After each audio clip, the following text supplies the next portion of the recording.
أما بعد فأعوذ بالله من الشيطان الرجيم بسم الله الرحمن الرحيم والذين يبيتون لربهم سجدا وقياما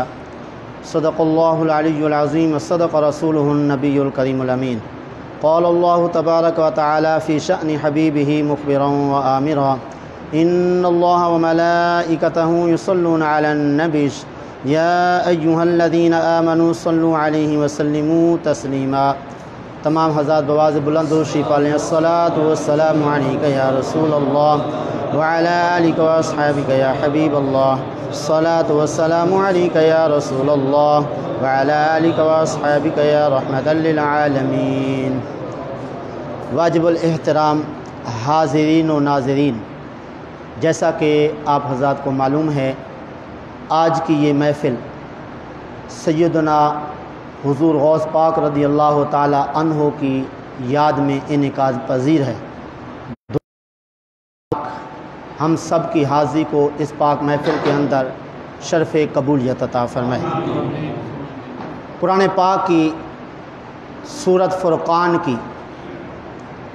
ایک آیت تلاوت کی ہے۔ اللہ پاک نے ارشاد فرمایا والذین یبیتون لربہم سجدا وقیاما، کہ رحمان کے بندے جو اپنے رب کے لیے قیام کرتے ہوئے اور سجدہ کرتے ہوئے راتیں گزار دیتے ہیں۔ تو اس آیت مقدسہ میں اللہ تعالیٰ کی رضا کے لیے رات کو قیام کرتے ہوئے سجدے کرتے ہوئے جو لوگ گزارتے ہیں، ان کی عظمت و شان بیان کی گئی ہے کہ وہ رحمان کے خاص بندے ہیں۔ انہی خاص بندوں میں سے سیدنا حضور غوث پاک رضی اللہ تعالی عنہ ہیں۔ اب یہاں پہ یہ میں عرض کرتا چلوں، کچھ لوگ یہ اعتراض کرتے رہتے ہیں کہ جی کیا سنیوں کو قرآن پاک نہیں آتا، قرآن پاک پڑھنا نہیں آتا، قرآن پاک یہ سمجھتے نہیں ہیں کیا کہ یہ قرآن پاک کو چھوڑ کر احادیث کو چھوڑ کر بس یہ بزرگوں کے واقعات بیان کرتے رہتے ہیں، کبھی غوث پاک کے واقعات، کبھی حضور داتا صاحب کے، کبھی کسی کے، تو اس طرح بس ان کو تو ان بزرگوں کے واقعات اور ان کی تعریفیں آتی ہیں، ان کو قرآن پاک پڑھنا بھی نہیں آتا ہے، نہ انہیں حدیثیں آتی ہیں۔ میں عرض کروں گا جتنا قرآن پاک اور احادیث سنی پڑھتے ہیں اتنا کوئی پڑھتا بھی نہیں ہے، اور جتنا عمل ہم اہل سنت و جماعت لوگوں کا قرآن و حدیث پاک پر ہے اتنا شاید کسی کا ہو۔ اب یہ جو ہم 11ویں شریف مناتے ہیں، باقی بزرگوں کی محفلیں منعقد کرتے ہیں، اس پاک مناتے ہیں، یہ بھی دراصل قرآن و حدیث پاک پر عمل کرنا ہے۔ دیکھیے اصحاب کہف جو اللہ تعالیٰ کے ولی تھے، ان کے در پہ ایک کتے نے رہ کر ان کا ادب کیا، اللہ تعالیٰ نے اس کتے کا قرآن پاک کے اندر ذکر فرما دیا۔ تو اب کوئی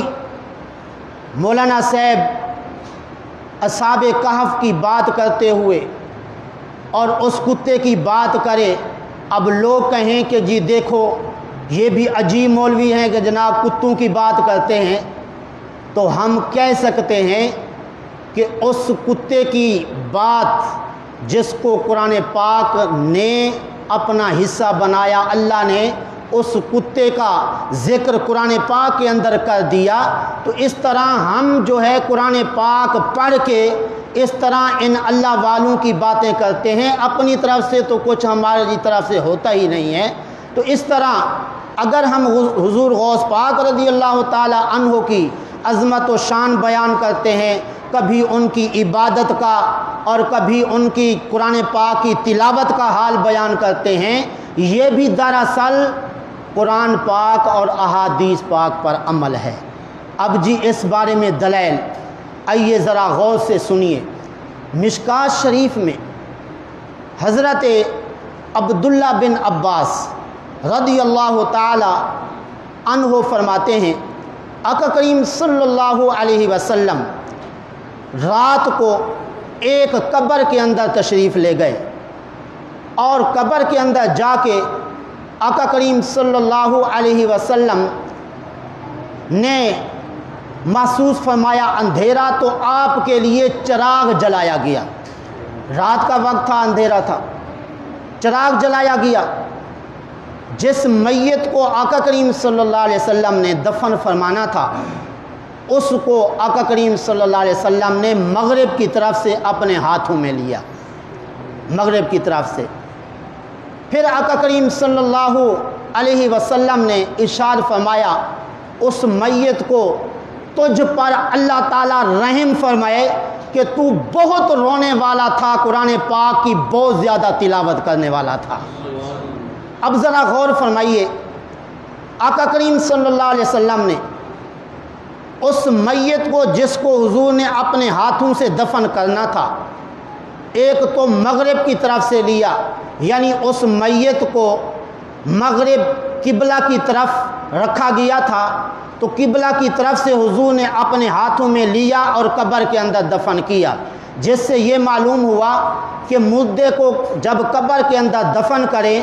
تو قبلہ کی طرف اس کو رکھیں تاکہ جب دفن کرنے کا موقع آئے تو قبلہ کی طرف سے اس کو لے کر کے اس قبر کے اندر دفن کیا جائے۔ اور اس کے بعد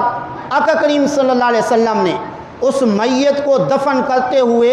فرمایا کہ اللہ تجھ پر رحم فرمائے کہ تو بہت زیادہ تلاوت کرنے والا اور تو بہت زیادہ رونے والا تھا۔ اب اس کے اندر کچھ لوگ کہتے ہیں یہ مردے تو مر کے مٹی ہو گئے، جب مر گئے تو یہ تو خود بالکل سنتے بھی نہیں ہیں۔ آقا کریم صلی اللہ علیہ وسلم نے اس مرنے والے کو اپنے ہاتھوں میں لیے ہوئے فرمایا کہ تجھ پر اللہ رحم فرمائے۔ حضور نے ان کو خطاب کیا، پتہ یہ چلا کہ وہ مردہ حضور کی باتوں کو سن رہا تھا، جس سے معلوم ہوا کہ میت جو ہے زندوں کی باتوں کو سنتا ہے اور اگرچہ بول نہیں سکتا لیکن وہ جانتا بھی ہے کہ میرے اس جنازے پر کون آیا ہے، میرے سے گفتگو کرنے والا کون ہے، تو وہ میت جانتا ہے۔ اور اصل بات جو یہاں پہ عرض کرنی ہے وہ یہ کہ آقا کریم صلی اللہ علیہ وسلم نے فرمایا تجھ پر اللہ رحم فرمائے کہ تو بہت قرآن پاک کی تلاوت کرنے والا تھا۔ تو ہم لوگ جو ہے ولیوں کی باتیں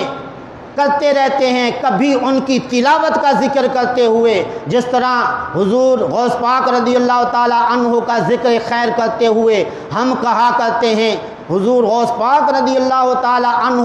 جب 4 سال کی عمر کے تھے آپ کو مدرسے میں داخل کرایا گیا، استاد جی نے فرمایا بیٹا پڑھو بسم اللہ الرحمن الرحیم، بسم اللہ سے شروع کیا، 17 پارے سنا دیے، 17 پارے سنا دیے۔ تو اب ہم اس کا ذکر کرتے ہیں کہ حضور غوث پاک رضی اللہ تعالی عنہ 4 سال کی عمر میں اپنے استاد جی کے سامنے بیٹھ کے 17 پارے قرآن پاک کے سنا دیے، اور پھر ساتھ ہم یہ بھی ذکر کرتے رہتے ہیں کہ آپ اپنی عمر کے آخری 15 سال کے اندر روزانہ قرآن پاک ختم فرمایا کرتے تھے۔ جی اب اس پر لوگ کہتے ہیں تمہیں قرآن نہیں آتا، تمہیں حدیثیں نہیں آتی، تم قرآن پاک تو بیان نہیں کرتے ہو، حدیثیں بیان نہیں کرتے ہو۔ ہم کہتے ہیں یہ حدیث پاک کا بیان تو ہے کہ آقا کریم صلی اللہ علیہ وسلم نے اپنے صحابی کے لیے فرمایا تو بہت زیادہ قرآن پاک پڑھنے والا تھا، تو اس طرح اس مرنے والے صحابی کی حضور نے تعریف فرمائی، تو حضور کی سنت پر عمل کرتے ہوئے ہم ان ولیوں کا ذکر خیر کرتے رہتے ہیں کہ یہ بھی قرآن پاک جو ہے چھوٹی عمر میں بھی پڑھتے تھے، بڑی عمر میں بھی پڑھتے تھے۔ تو اس طرح قرآن و حدیث پر عمل کرتے ہوئے ہم ان بزرگان دین کی باتیں کرتے رہتے ہیں۔ اس طرح قرآن و حدیث سے باہر تو ہم سنیوں کی باتیں ہوتی نہیں ہیں۔ جی تو اس لیے ہم تو ولیوں کا بھی ادب کرتے ہیں، صحابہ کرام کا ادب کرتے ہیں، اور جو بھی اللہ کا محبوب ہے ہر ایک کا ادب ہمارے دل کے اندر ہے۔ تو اس لیے حضرات گرامی، ہم لوگ جو ہے اولیاء کرام بزرگان دین کی جو باتیں کرتے رہتے ہیں تو یہ قرآن سے باہر نہیں ہے، حدیث سے باہر نہیں ہے۔ اور مزید ان قرآن پاک پڑھنے والوں کی ہمارے آقا کریم صلی اللہ علیہ وسلم نے کیا عظمت و شان بیان فرمائی۔ سبحان اللہ، احد کے اندر جو جنگ ہوئی جس کو جنگ احد کہتے ہیں، اس جنگ کے اندر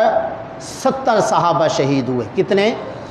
70 صحابہ شہید ہوئے۔ حضرت جابر رضی اللہ تعالیٰ عنہ فرماتے ہیں آقا کریم صلی اللہ علیہ وسلم دو آدمیوں کو ایک کپڑے کے اندر جمع فرما رہے تھے، چونکہ اس وقت کپڑے کی قلت تھی، کفن کے لیے کپڑا میسر پورا نہیں تھا، اس لیے آقا کریم صلی اللہ علیہ وسلم کے چچا حضرت حمزہ رضی اللہ تعالی عنہ بھی جنگ احد میں شہید ہوئے۔ آپ کے لیے اتنا کفن نہیں تھا کہ آپ کا پورا جسم ڈھکا جائے، اور چادر ایک تھی اتنی چھوٹی کہ اگر سر چھپاتے تو پاؤں ننگے ہو جاتے تھے، اگر پاؤں چھپاتے تھے تو سر ننگا ہو جاتا تھا۔ یہ صورتحال تھی جنگ احد کے اندر جو شہید ہوئے صحابہ کرام، ان کے کفن کے بارے میں تو آقا کریم صلی اللہ علیہ وسلم دو آدمیوں کو ایک کپڑے کے اندر جمع فرماتے اور ساتھ فرماتے کہ تم بتاؤ ان میں سے زیادہ قرآن پاک پڑھنے والا کون تھا۔ جب عرض کی جاتی حضور فلاں آپ کا غلام قرآن پاک زیادہ پڑھتا تھا، آقا کریم صلی اللہ علیہ وسلم فرماتے اس کو پہلے مجھے پکڑواؤ، میں اسے اپنا قبر کے اندر جو ہے پہلے اس کو دفن کروں۔ تو اس طرح آقا کریم صلی اللہ علیہ وسلم حافظ قرآن پاک کی بہت زیادہ تلاوت کرنے والے کی اتنی عزت افضائی فرمایا ہاں اس احد کہ میدان میں سارے شہید ہونے والے ہیں، سب کا مقام شہادت والا ہے، لیکن شہید ہونے میں تو سب برابر ہیں، لیکن قرآن پاک جو زیادہ تلاوت کرتا تھا اس کی عظمت و شان زیادہ ہے، اس لیے اس کو مجھے پکڑواؤ، پہلے میں اسے قبر کے اندر دفن کروں۔ سبحان اللہ۔ تو اس طرح آقا کریم صلی اللہ علیہ وسلم نے احد کے اندر شہید ہونے والے جو حفاظ تھے، جو قرآن پاک کی بہت زیادہ تلاوت کرتے تھے، آقا کریم صلی اللہ علیہ وسلم نے ان کی عظمت و شان بیان فرمایا ان کو پہلے مجھے دو، میں ان کو قبر کے اندر دفن کروں۔ اسی طرح حضرت ہشام بن عامر رضی اللہ تعالی عنہ فرماتے ہیں اسی احد والے دن آقا کریم صلی اللہ علیہ وسلم نے فرمایا تم کشادہ اور گہری اور خوبصورت قبریں کھودو اور اس ایک قبر کے اندر دو تین شہیدوں کو دفن کرو، اور فرمایا کہ جو قرآن پاک زیادہ پڑھنے والا تھا نا اس کو پہلے قبر کے اندر دفن کرو۔ سبحان اللہ۔ تو اس طرح دیکھیے ہمارے آقا کریم صلی اللہ علیہ وسلم نے قرآن پاک کی تلاوت کرنے والوں کی عظمت و شان بیان فرمائی کہ قبر کے اندر ان کو پہلے دفن کرو۔ آقا کریم صلی اللہ علیہ وسلم خود بھی ان شہیدوں میں سے کچھ کو اپنے ہاتھوں سے پہلے جو حافظ تھے ان کو دفن کیا۔ تو اس طرح حضور غوث پاک رضی اللہ تعالی عنہ کے جو قرآن پاک کی تلاوت کے بارے میں ہم ان کی تعریفیں کرتے ہیں، ان کے گیت گاتے ہیں، یہ دراصل آقا کریم صلی اللہ علیہ وسلم نے جو عظمت و شان قرآن پاک پڑھنے والے کی بیان کی تھی اسی کو ہم لے کر آگے چلتے ہیں، اور اس طرح قرآن پاک پڑھنے والوں کی عزت اور احترام کرتے ہوئے ان کی عظمت و شان بیان کرتے ہیں۔ تو اس لیے یہ کہنا کہ بس جی ان کو تو 11ویں والے پیر کا نام آتا ہے، ان کی عظمت و شان بس بیان کرنا ان کو آتا ہے، قرآن و حدیث تو آتا ہی نہیں ہے، آج پتہ چل گیا کہ ان بزرگوں کی جو ہم باتیں کرتے ہیں انہی کو اللہ نے قرآن پاک کے اندر بھی بیان فرمایا ہے، آقا کریم صلی اللہ علیہ وسلم نے حدیثوں کی صورت میں بیان فرمایا ہے۔ اسی لیے اللہ نے فرمایا والذین یبیتون لربہم سجدا وقیاما، کہ اللہ تعالیٰ کے خاص بندے جو ہیں کیا کرتے ہیں، اپنے رب کے لیے، اپنے رب کو راضی کرنے کے لیے رات کو قیام بھی کرتے ہیں، سجدے بھی کرتے ہیں۔ حضور غوث پاک رضی اللہ تعالیٰ عنہ نے کس طرح رات گزاری، آپ نے 40 سال اپنی زندگی کے ایسے گزار دیے کہ عشاء کے وضو سے صبح کی نماز پڑھتے تھے۔ سبحان اللہ۔ تو یہ ہم کیوں بیان کرتے ہیں کہ اللہ نے فرما دیا کہ یہ میرے خاص بندے جو ہوتے ہیں رات کو میری رضا کے لیے قیام بھی کرتے ہیں، سجدے بھی کرتے ہیں۔ تو حضرات گرامی الحمدللہ ہم لوگ اس 11ویں والی شخصیت سیدنا حضور غوث پاک رضی اللہ تعالی عنہ کی وساطت سے اور ان کے نام پر منعقد ہونے والی 11ویں شریف کی محفل کے اندر ماشاءاللہ الحمدللہ وسیع لنگر بھی کھاتے ہیں جی، اور صرف کھاتے نہیں ہیں اپنے گھر بھی لے جاتے ہیں، ٹھیک ہے۔ تو جس طرح یہ جسمانی لنگر لے جاتے ہیں اسی طرح ہمیں روحانی لنگر بھی لینا چاہیے۔ لیتے تو ہیں لیکن اس کو محفوظ بھی کرنا چاہیے۔ وہ کس طرح کہ جس طرح ان کی باتیں قرآن پاک کی تلاوت کی جی ہم لوگ سنتے سناتے ہیں، اس پہ ہمیں بھی عمل کرنا چاہیے۔ قرآن پاک جو ہے اس کی تلاوت کریں۔ جو قرآن پاک کی کثرت سے تلاوت کرتا ہے اس کو دل کے اندر جو بیماری ہوتی ہے، یعنی کہ دل سخت ہو جاتا ہے، دل کالا ہو جاتا ہے، تو آقا کریم صلی اللہ علیہ وسلم فرماتے ہیں قرآن پاک کی زیادہ تلاوت کرنے کی برکت سے دل کالا جو ہے وہ سفید ہو جاتا ہے، وہ دل پاک صاف ہو جاتا ہے، دل کی سختی جو ہے وہ دور ہو جاتی ہے۔ تو اس لیے حضرات گرامی حضور غوث پاک رضی اللہ تعالیٰ عنہ نے جس طرح 40 سال عشاء کے وضو سے صبح کی نماز پڑھی، اس سے ہمیں بھی عبرت حاصل کرنی چاہیے۔ اگر ہم ساری رات نہیں بھی جاگ سکتے تو کم از کم تہجد کی نماز تو پڑھ سکتے ہیں۔ تو اس طرح عادت بنائیں تہجد کی نماز پڑھنے کی، اور وقتاً فوقتاً بلکہ کوشش تو کریں روزانہ پڑھیں، روزانہ نہیں تو کم از کم جو ہے مہینے کے اندر، پہلے بھی ایک مرتبہ میں نے عرض کیا تھا کہ مہینے میں ایک مرتبہ قرآن پاک کا ختم کرنا یہ قرآن کا حق ہے۔ اگر نہیں حق یہ ادا کریں گے قیامت کے دن اس قرآن نے ہم سے سوال کرنا ہے، اللہ تعالیٰ کی بارگاہ میں عرض کرنی ہے مولا مجھے تو نے ان کے پاس بھیجا، انہوں نے میرا حق ادا نہیں کیا۔ تو جتنے ہمارے بزرگان دین ہیں، حضور داتا صاحب علیہ الرحمت ہیں، دیکھو انہوں نے اپنی زندگی میں بہت زیادہ قرآن پاک پڑھا۔ اس کی دلیل یہ ہے کہ آپ دیکھتے ہیں رات کو جائیں دن کو جائیں قرآن پاک پڑھا جا رہا ہے۔ کوئی جناب سورت پڑھ کے ان کو ایصال ثواب کر رہا ہے، کوئی قرآن پاک اٹھا کے بیٹھا ہے، کوئی لنگر جناب وہ تقسیم کر رہا ہے۔ تو اس طرح انہوں نے لنگر بھی تقسیم کیا، قرآن پاک کی تلاوت بھی فرمائی اور لوگوں کو اور پیار بھی دیا۔ تو اس لیے لوگ جو ہے اب 1000 سال ہونے کو ہیں لیکن رات دن لوگ جو ہے وہاں جاتے ہیں، وہاں دعائے خیر کرتے ہیں۔ تو اسی طرح حضور غوث پاک رضی اللہ تعالی عنہ کی یاد مناتے ہیں مہینے میں ایک مرتبہ، کب؟ ہر مہینے کی 11ویں شریف کو، آگے پیچھے بھی محفلیں مناتے ہیں اور اسی طرح لنگر جو ہے وہ جاری ساری رکھتے ہیں۔ تو اس طرح حضور غوث پاک رضی اللہ تعالی عنہ نے چونکہ لنگر بھی جاری کیا، قرآن پاک کی تلاوت بھی کی، اس لیے اب ہر بندہ جب 11ویں شریف کے محفل میں آتا ہے قرآن پاک بھی پڑھتا ہے، لنگر بھی جو ہے وہ بانٹتا ہے۔ تو اس طرح حضرات گرامی آج کے درس سے ہمیں کیا کیا سبق ملا؟ ایک تو یہ سبق ملا ہمیں قرآن پاک کی کثرت سے تلاوت کرنی چاہیے اور ساتھ ساتھ آخرت کو یاد کر کے بہت زیادہ رونا چاہیے اور موت کو اور قبر کو یاد رکھنا چاہیے۔ اسی طرح جو بزرگان دین ہیں ان کی زندگیوں کو پڑھ کے ان سے